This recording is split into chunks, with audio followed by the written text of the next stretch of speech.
धार्मिक cartoon TV.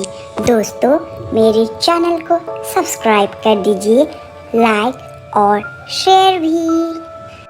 Hindu धर्म और इस कलयुग में सबसे ज़्यादा जागृत और सर्वशक्तिशाली एकमात्र श्री हनुमान जी की कृपा जिस पर बरसाना शुरू होती है, उसका कोई बाल भी बांका नहीं कर सकता।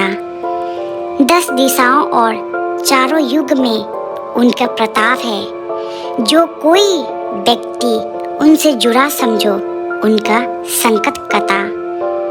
कलयुग में श्री हनुमान जी की भक्ति लोगों को दुख और संकट से बचाने में सक्षम है।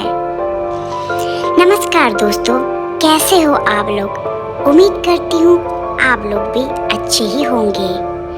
हमारे चैनल में आप सभी का स्वागत है। आज भी मैं सभी के लिए बहुत ही इंटरेस्टिंग वीडियो लेकर आई हूँ। आज मैं ऐसे 10 बाधाओं के बारे में बात करूँगी जिससे छुटकारा पाने के लिए हम श्री हनुमान जी की भक्ति कैसे करें ये जानेंगे, क्योंकि हम सभी को पता है श्री हनुमान जी की भक्ति जितनी सरल है उतनी कठिन भी। दोस्तों, वीडियो को आखिर तक जरूर देखिएगा। सबसे पहले बाधा है भूत पिशाच। भूत पिशाच निकट नहीं आवे, महावीर जब नाम सुनावे। अर्थात जहाँ महावीर हनुमान जी का नाम सुनाया जाता है, भूत पिशाच पास भी नहीं भटक सकते। जिससे किसी अनजान शक्ति या भूत पिशाच आदि से डर लगता है, वे श्री हनुमान जी का बस नाम ही जापते रहेंगे तो भय मुक्त हो जाएंगे। भूत पिशाच जैसे ऊपरी बाधाओं से परेशान व्यक्ति को श्री हनुमान चालीसा के साथ साथ भजन बाण का पाठ भी करना चाहिए और नित्य मंगलवार या शनिवार को हनुमान जी के मंदिर जाकर श्री हनुमान जी को धूप दीप लगाना चाहिए। फैक्ट्री या व्यवसाय स्थान आदि पर भूत प्रेतों का साया न पड़े, इसलिए अपने अपने प्रतिष्ठानों के ऊपर श्री हनुमान ध्वज लगाना चाहिए। यह ध्वज लाल रंग का हो, इसका ध्यान रखें। बुरी आत्माओं का प्रवेश घर में ना हो, इसके लिए द्वार पर सिंदूर से राम राम लिखकर 7 बार बिंदु लगा दे। इससे आपका घर सुरक्षित रहेगा। मकान के आसपास शमशान हो या कोई खंडर भवन हो तो ऐसे में मकान के ऊपर हनुमत ध्वज की स्थापना देनी चाहिए।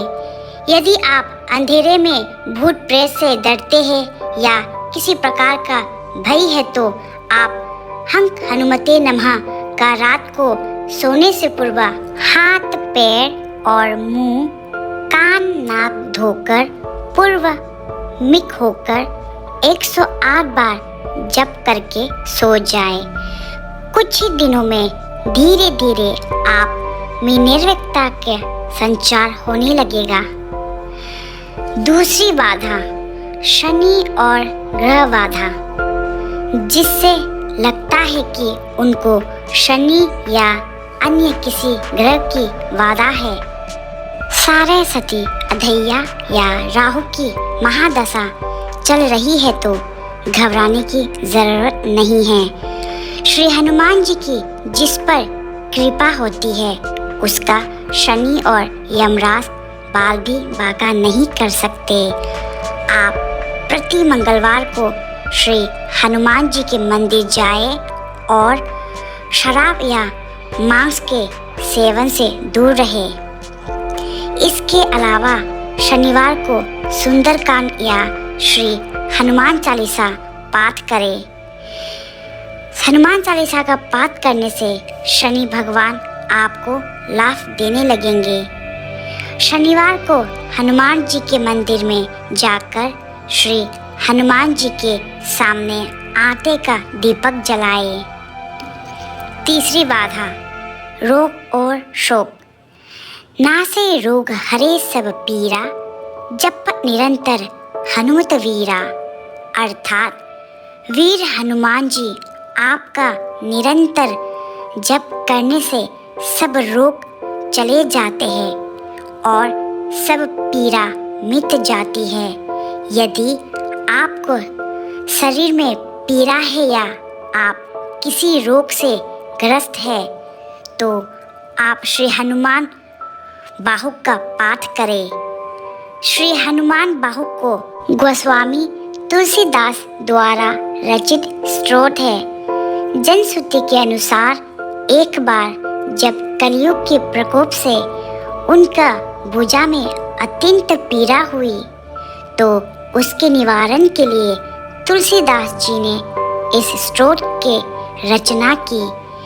यदि आप गठिया, वात, सिर दर्द, कंठ रोग, जोड़ों का दर्द आदि तरह के दर्द से परेशान है तो जल का एक पात्र सामने रखकर श्री बाहुक का 21 या 26 दिनों तक मुहूर्त देखकर पाठ करें।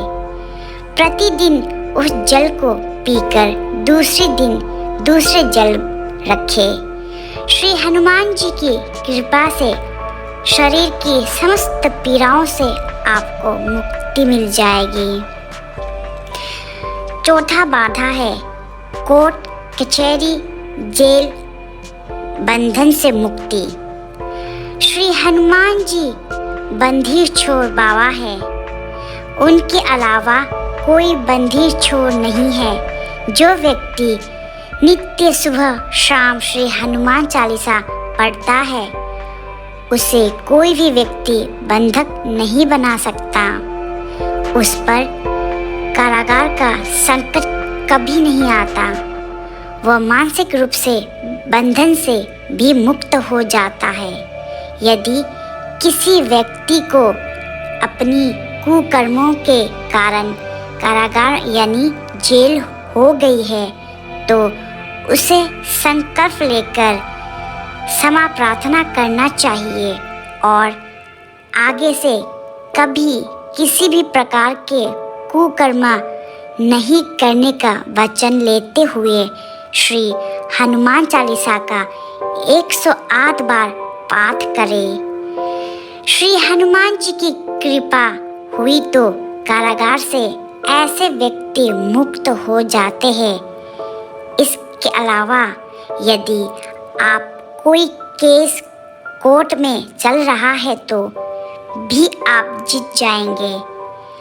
प्रति मंगलवार एवं शनिवार को हनुमान जी के मंदिर में जाकर गुड़ या चना अर्पित करें और घर में सुबह शाम श्री हनुमान चालीसा का पाठ करें। पाठ करने के पहले और बाद में आधे घंटे तक किसी से भी बात ना करें। जब 21 दिन पूरे हो जाए श्री हनुमान जी को चोला चढ़ाए। श्री हनुमान जी की कृपा हुई तो आप निश्चित ही कोर्ट केस से बरी हो जाएंगे। पांचवी बाधा है मारण सम्मोहन उच्चाटन। बहुत सी व्यक्ति अपने कार्य या व्यवहार से लोगों को रिच कर देते हैं। इससे उनका शत्रु बढ़ जाते हैं। कुछ लोगों को स्पर्श बोलने की आदत होती है जिनके कारण उनके गुप्त शत्रु भी होते हैं।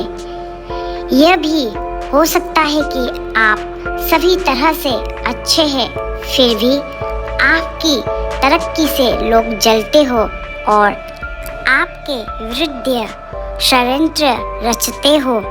ऐसे समय में यदि आप सच्चे हो तो बजरंगबाण आपको बचाता है और शत्रुओं को दंड देता है। बजरंगबाण से शत्रुओं को उसका किए की सजा मिलती है, लेकिन इसका पाठ एक जगह बैठकर अनुष्ठान पूर्वक 21 दिन करना चाहिए और हमेशा सच्चाई के मार्ग पर चलने के लिए संकल्प लेना चाहिए, क्योंकि श्री हनुमान जी सिर्फ सच्चे और पवित्र लोगों का ही साथ देता है। 21 दिन में तुरंत फल मिलता है। क्षति बाधा है, घटना दुर्घटना से बचना। घटना दुर्घटना को राहु केतु और शनि अंजाम देते हैं, जैसे अचानक आग लग जाना, आपकी गाड़ी का एक्सीडेंट हो जाना या किसी मुसीबत का अचानक आ जाना। श्री हनुमान जी आपको सभी तरह की घटना और दुर्घटना से बचा लेते हैं। इसके लिए आप सदा उनका शरण में रहकर प्रतिदिन श्री हनुमान चालीसा पढ़ते रहे। कभी कभी सुंदरकांड भी पढ़े और बजरंग बाण भी। इसके अलावा शावर मंत्रों का भी ज्ञान प्राप्त कर ले। श्री हनुमान जी का शावर मंत्र अत्यंत ही सिद्ध मंत्र है। इसके प्रयोग से श्री हनुमान जी तुरंत ही आपकी मन की बात सुन लेते हैं। यह मंत्र आपके जीवन के सभी संकटों कष्टों को तुरंत ही चमत्कारी रूप से समाप्त करने की क्षमता रखता है। श्री हनुमान जी की कई शावर मंत्र है तथा अलग अलग कार्य के लिए है। 7वां दोष है मंगल दोष। बहुत से लोग मंगल दोष के भय से ग्रसित हैं। शादी के लिए मंगल को जिन स्थानों पर देखा जाता है वे 1, 4, 7, 8 और 12 भाव हैं। ज्योतिषों के अनुसार इनमें से केवल 8वां और 12वां भाव सामान्य तौर पर खराब माना जाता है। सामान्य तौर का अर्थ है कि विशेष परिस्थितियों में इन स्थानों पर बैठा मंगल भी अच्छे परिणाम नहीं दे सकता है। ऐसा माना जाता है कि 28 वर्ष के उम्र के बाद यह दोष समाप्त होना शुरू हो जाता है। मंगलवार के दिन व्रत रखकर सिंदूर से श्री हनुमान जी की पूजा करने एवं श्री हनुमान चालीसा का पाठ करने से मंगल दोष शांत होता है। इसके अलावा लाल वस्त्र में मसूर दाल, रक्त चंदन, रक्त पुष्प, मिष्टान एवं द्रव्य लपेटकर नदी में प्रवाहित करने से मंगल का अमंगल दूर होता है। 8वीं बाधा है कर्ज से मुक्ति। यदि किसी कारण आप कर्ज में डूब गए हैं या कर्ज से परेशान है तो श्री हनुमान जी की भक्ति से कर्ज से छुटकारा पा सकते हैं। कर्ज से मुक्ति होना आसान नहीं लेकिन कठिन भी नहीं। श्री हनुमान जी के कृपा हुई तो तुरंत ही इसे मुक्त हो जाएंगे। मंगलवार का दिन श्री हनुमान जी का माना जाता है। यह दिन कर्ज से मुक्ति के लिए सबसे उत्तम है। यदि किसी से कर्ज लिया है तो उसे मंगलवार के दिन चुकाने के बारे में सोचे। बुधवार या रविवार को कभी किसी को उधार न दे। मंगलवार को श्री हनुमान चालीसा का पाठ करके हनुमान जी के मंदिर में नारियल रखना अच्छा माना जाता है। 9वीं बाधा है नौकरी और रोजगार। आप बेरोजगार है या आपका व्यापार नहीं चल रहा है तो आप श्री हनुमान जी के मंदिर में मंगलवार के दिन सुंदरकांड का पाठ करें। प्रतिदिन श्री हनुमान चालीसा का पाठ करें और प्रति मंगलवार को श्री हनुमान जी के मंदिर जाए। हो सके तो 5 शनिवार को श्री हनुमान जी को चोला चढ़ाए। यदि यह संभव नहीं हो तो 5 बार कभी भी किसी भी शनिवार को चोला चढ़ाए। आप अपने संस्थान में लाल कपड़े में नारियल को नारे से बांधकर एक ओर लटका दे। यदि आप नौकरी पाना चाहते हो तो नौकरी के लिए जब इंटरव्यू देने जाए तो जेब में लाल रंग का रुमाल या कोई लाल रंग का कपड़ा रखे। संभव हो तो शर्ट भी लाल पहने। आप जितना अधिक लाल रंग का प्रयोग कर सकते हैं करें, लेकिन यह याद रखें लाल रंग भड़कीला ना लगे, सौम्य लगे। 10वीं और आखिरी बाधा है तनाव या चिंता। बहुत से लोगों को अनावश्यक भय और चिंता सताती रहती है, जिसके कारण वे तनाव में रहने लगते हैं। तनाव में रहने की आदत हो जाती है, जिसके चलते व्यक्ति कई तरह की रोग से भी घेर सकता है। ऐसे व्यक्ति को मन ही मन श्री हनुमान जी के मंत्र ओम हनुमते नमः या ओम हनुमन्ते नमः का जाप करते रहना चाहिए। रात में सोते समय उसे 108 बार इस मंत्र का जप करके सो जाना चाहिए और सुबह उठकर नित्य कर्म से निपटने के बाद एक आसन पर बैठकर जाप करना चाहिए। धीरे धीरे भय, चिंता, तनाव और आशंका मिटने लगेंगे। तो दोस्तों, तो आपको मालूम पड़ ही गया होगा कि सच्चे दिल से श्री हनुमान जी की भक्ति करें तो दुनिया की कोई भी बुरी बाधा से बचा जा सकता है। तो दोस्तों, कैसी लगी आज की ये वीडियो को लाइक और शेयर जरूर करिएगा, ताकि ज़्यादा से ज़्यादा लोगों तक श्री हनुमान जी की महिमा को हम पहुंचा सके और जल्द ही हम आप सभी के लिए ऐसे इंटरेस्टिंग वीडियो लेकर वापस लौटेंगे। तब तक के लिए जय श्री राम, जय हनुमान।